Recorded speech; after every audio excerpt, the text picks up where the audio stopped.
Yes, well, the tree's up in the studio, and honestly, despite some of the gloom, we'll do our best to bring you some cheer to end the year, albeit in a week that has been dominated by strikes. And just to prove we can raise a smile or two, who better than Teesside cartoonist Graham Bandera to look back on some of his favourite images of an extraordinary 12 months?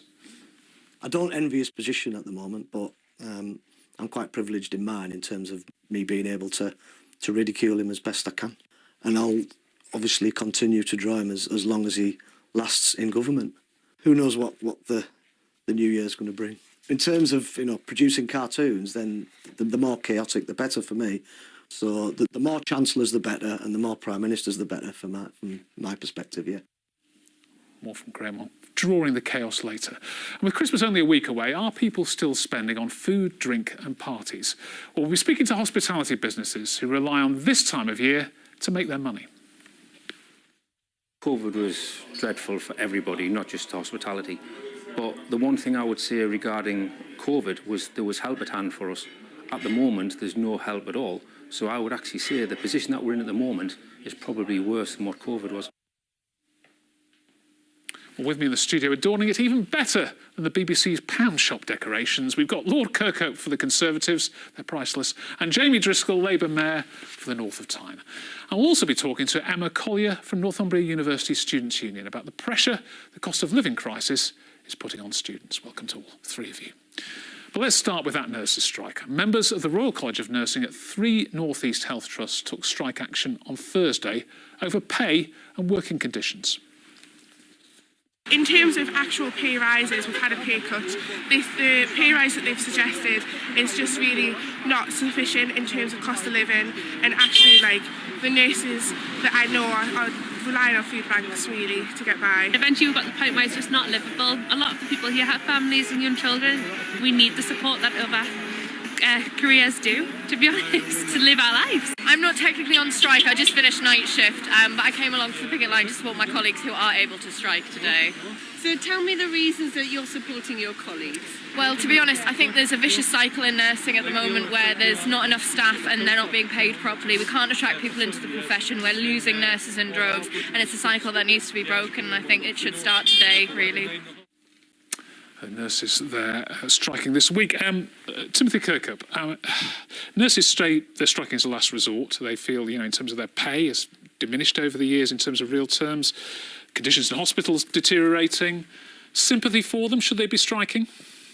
I've got enormous sympathy for them. I think there isn't anybody watching this programme that doesn't feel very strongly and has a reason to think that nurses are almost priceless in what we could give to them if we were able to do so.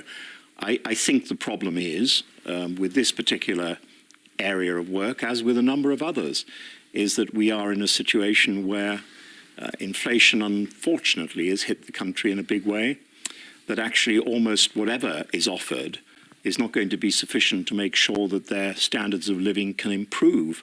And of course, we had pay review bodies set up in order to avoid the difficulty of making a decision as to who was more important than anyone else. You have nurses talking about using food banks.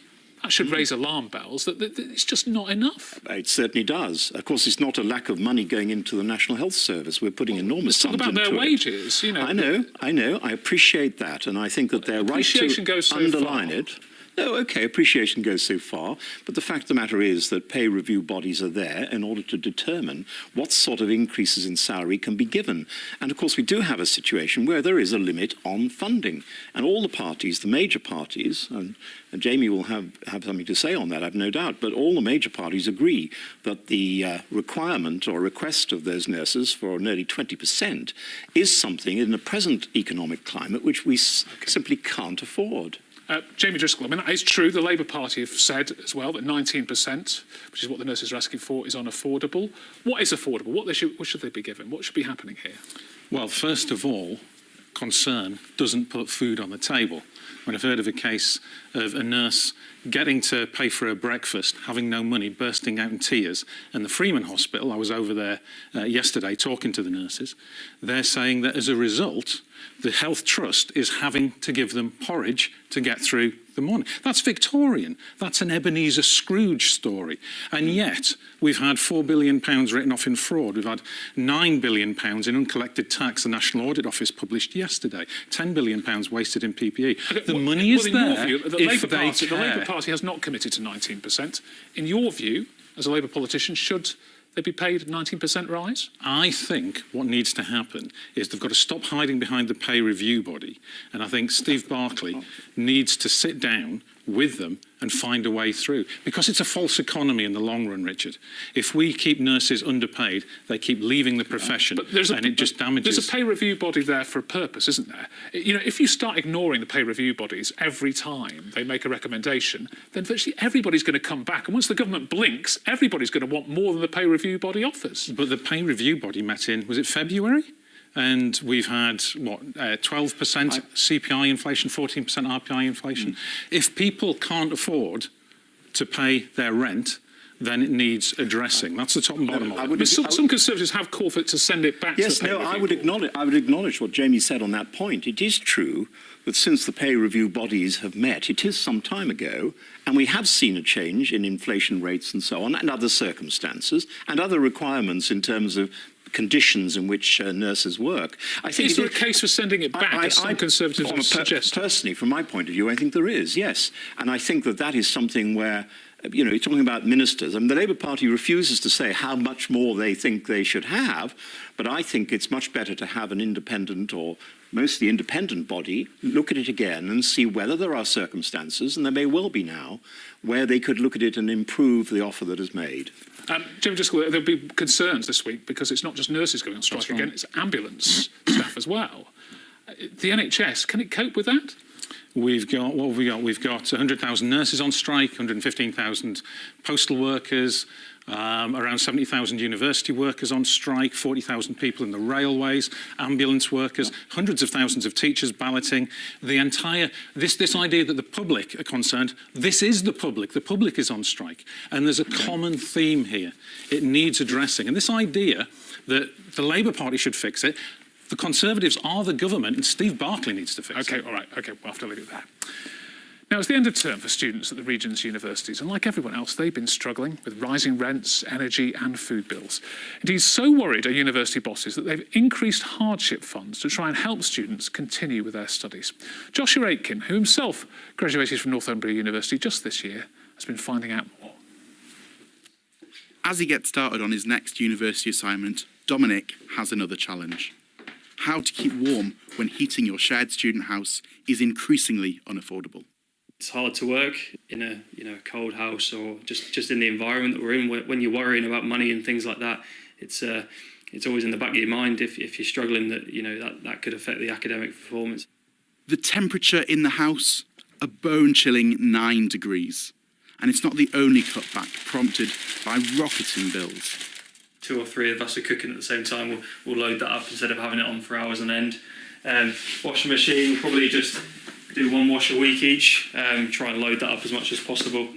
People's mental health is probably being a bit affected. The increases in the cost of food, the food shop's probably gone up, price of fuel, things like that.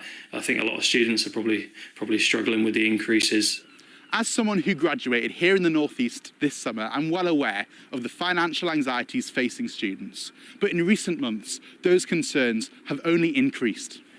By the end of, let's just say, a month of having my student loan, I'm nearly on zero and I'm struggling to do anything. I work as a barista part-time at the weekend. It's a lot of stress when you combine that with your degree. That financial need for money is always there. There's a big stigma around students having to eat noodles to keep on top of things. And even they're going up. Like, I used to get them from Tesco. They used to be like 10p. Now they're like 40. And as that financial balancing act gets harder, there are fears some students may drop out altogether. Sunderland Student Union says more are asking for help. They are focusing on surviving, focusing on how to have more money rather than how to gain more knowledge. The main purpose that brought them to education. Sunderland University is giving students more than £700,000 in cost of living support this year. Teesside is offering food vouchers and free club membership. Durham has doubled its hardship fund and offers free cereal and hot drinks at breakfast, while York has given student households £150 to meet energy costs. We'd love to see the government give hardship funding, as it did during COVID, to help support students through a difficult time, but also to look at maintenance loans. They've gone up by 2.3% this year, and we know inflation is 10, 11%, 4 times or so as much. The government says it's increased the amount students can access in loans and grants and provided £260 million of extra hardship cash. On campus, though, the difficult task of juggling learning and living in a financial squeeze goes on. Joshua Aitken on the struggles facing students. Well, I mentioned Emma Collier. She's here now. She's the president of Northumbria Students' Union. Emma Collier, how typical are the struggles we saw in that film in terms of the students you're seeing? It's very typical at the moment. It's I think a lot of students have realised it's hard to live alone, because I talk to a lot of second-year students who are moving into their first rented accommodation, because thankfully our student accommodation has fixed prices. But it's when you move into that second-year house where you suddenly have energy bills, you can bring your car and you're having fun with your mates, but then you're like, oh my God, I need to fill it up myself. Do I have access to food? And like one thing we've noticed, particularly at RSU, is we work with the university as our food bank, and the students that are accessing our food bank has gone up significantly, and it's just not sustainable as an SU to keep supporting it, so we work alongside the university to make sure students even have access to food. It's amazing how much this has become a leap, because I was in the role last year and it's just gone up so much more than I thought it even would. And obviously, it sounds like a pretty miserable time to be a student, but is it affecting people's studies as well? Yeah, a lot of students I notice are taking up part-time jobs, like as they should. It's something students did anyway, but more are now saying, I can't come to this lecture because I need to work so I can pay my rent, so I can pay my bills. Thankfully, our student engagement team automatically grants students extensions for saying I have to miss uni or I can't do my assignment because I have to go work so I can eat, which I think is really good and really benefits the students. But a lot more students are accessing part-time work. Like my best mate's a nursing student, so she's got placement anyway, and then she goes home to Harrogate to work an actual shift so she can pay to be a student, a nursing student as well. What do you think is the solution to this? I think we need to carry on listening to students and listen when we say we need help, because a lot of people probably think students choose university, they choose to go and get that debt, they deserve the access to that knowledge, and we need to listen to students say we are struggling and we want to give our knowledge out and research and do all this and help the country out in the long run, but for now we do need your help, because it's just hard to access things, because when you look on the government website it's for families or landlords or business owners, and it would just really benefit students if there was a section that said how students can get help. Thank you very much, Emma. Timothy Kirkup, young people had a pretty tough time during COVID. Now students are facing this. There is a case surely here for more government help. That may well be the case. I think a number of institutions could be helpful. Obviously, the universities and colleges themselves can help, and I think that the government can help. Local government is certainly trying to help here, and students are in the same situation as everybody else right now, with a difficult economic situation. I would just make a point. It's never been easy for students ever. Students can never live a luxury life while they are training. When I went to university, there were grants. I didn't have to pay fees, so things have changed. Well, there's a couple of suggestions there, which is one, bring out the COVID hardship funding. Yeah. Two, put up the maintenance grants, maintenance loans, by more than 2%, because inflation's 10 I think my own view is where the changes need to take place is in relation to student loans. I have long been arguing that actually the interest rates and so on applied to student loans that have to be repaid are unacceptable. It doesn't help the students now, No, does it? I agree, but it makes a difference in due course to them. Of course it does. I have a granddaughter who's an American citizen. She's having to work for 2 or 3 years before she can afford to go to university, because she's going to have to pay her way all the way through. A lot of countries actually do not provide grants on any basis. Okay, and I think we have to remember that, though. Sure, I just think we're getting a bit sidetracked here. Jamie Driscoll, what needs to be done here? Because obviously there's a whole queue of things. We've already talked about the nurses' pay that the government has seemed to be expected to pay for. Is it sustainable? Shouldn't the universities be doing more? We're talking about nurses. They abolished the bursary for nurses, so now they have to pay for their tuition. It's affecting recruitment into the profession. We've got, Emma's absolutely right, we should have a dedicated section from the government who should be saying, if you are studying and you are in hardship, this is how you can get help. And actually, Timothy's absolutely right. The interest rates on student loans, I favour free tuition, because if we're ever going to be a world-leading, knowledge-based economy with high wages and high skills, we need to encourage people into education. Not just as students, but lifelong. But people have to retrain through their adult life. Is it a bit too easy, though, to just say the government needs to put its hand in its pocket again? Universities, spend a lot of money on their vice-chancellors, for instance. Should they be doing more? Universities clearly are doing things, but the idea that the universities can control the student loan system just doesn't wash. That's where it needs to come. But in particular, that sort of support. I mean, Timothy was mentioning local government support. Local government is absolutely skint. They've had their budget slashed year on year. And it really is that we have to make a choice in this country what we care about, because the money is always there for bailing someone out. Emma, did you hear anything that was going to help there? Not really, no. It's nice to hear that some people are talking about it, but it's just on a bigger scale. It doesn't feel like we're being heard. And a lot of people attend university. There's so many universities. There's so many students. Every single other SU officer I speak to knows what their university's doing, know what the SU is doing. Universities are doing a lot. We just need a bit more help. OK, thank you very much. Now, have you been to your Christmas office party yet? Well, my head still hurts from Friday night, and I've no idea how I got home, frankly. Or maybe I didn't. Or maybe you caught up with friends over a meal out and a glass of mulled wine. Why do you drink mulled wine? It's horrible. Well, it's the time of year when the hospitality industry makes its money. Sorry to mulled wine producers. But having got through COVID, the cost of living crisis is making life harder than ever for local businesses. Here's David McMillan. A Teesside Christmas gathering. It's more Parmo and pints than mulled wine and mince pies. But while there's festive cheer amongst the guests, there's worries behind the bar. Christmas for everyone in hospitality is enormous. It'll see you through January, February, but we've noticed this year there's definitely been a downturn in trade over Christmas. Yes, we're busier than we have been the rest of the year, but still not to the extent that you would normally see. Despite rising costs, Les had to cut his prices rather than increase them to make sure his customers can still afford to go out. COVID was dreadful for everybody, not just hospitality. But the one thing I would say regarding COVID was there was help at hand for us. At the moment, there's no help at all. So I would actually say the position that we're in at the moment is probably worse than what COVID was. In nearby Middlesbrough, it's a similar story. People say the cost of living means going out this Christmas isn't going to be an option. Obviously, the cost of everything's going up. It's a lot more stressful. You're worried about bills and things. So I've definitely not made any plans to go out, to be honest. Same with them. It's just too much money to live nowadays.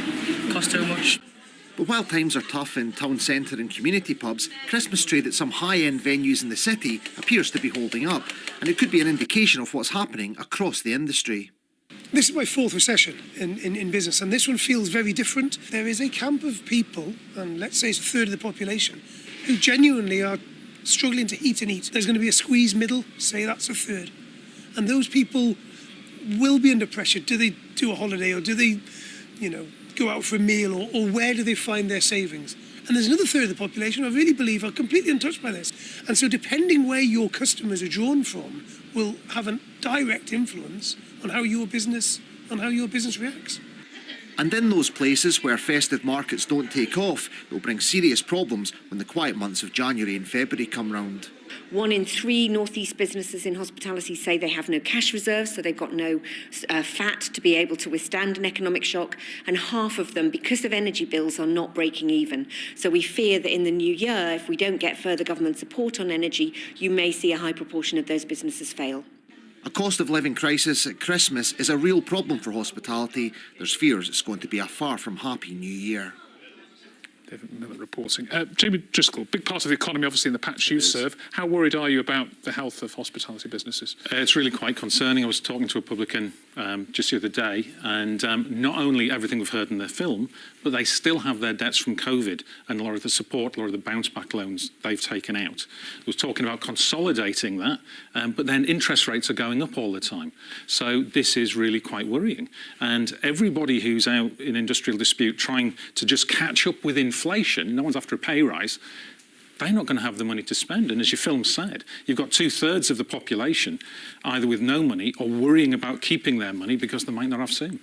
Timothy Kirkup, I mean, the government is still offering business rates, discounts, various things like that. But it'd be criminal if some of these businesses that were helped through COVID now fell away because they don't even know what energy support is going to be there beyond April, for There's instance. a whole lot of things that can be done and are being done, and there's a whole lot of reasons why they're having such difficulty. And a lot of people have not yet, I think, got their self-confidence back to actually go out and enjoy themselves, to go to the restaurants, to go into pubs and so on.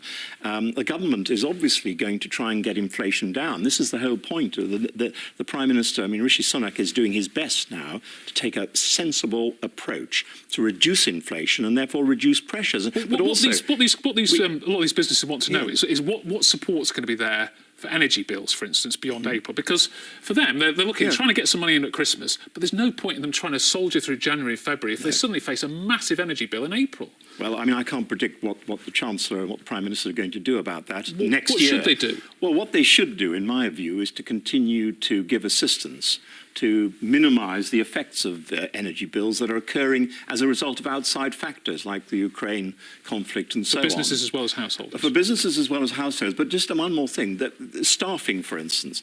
We have a great problem, a lot of places, in getting staff who have left.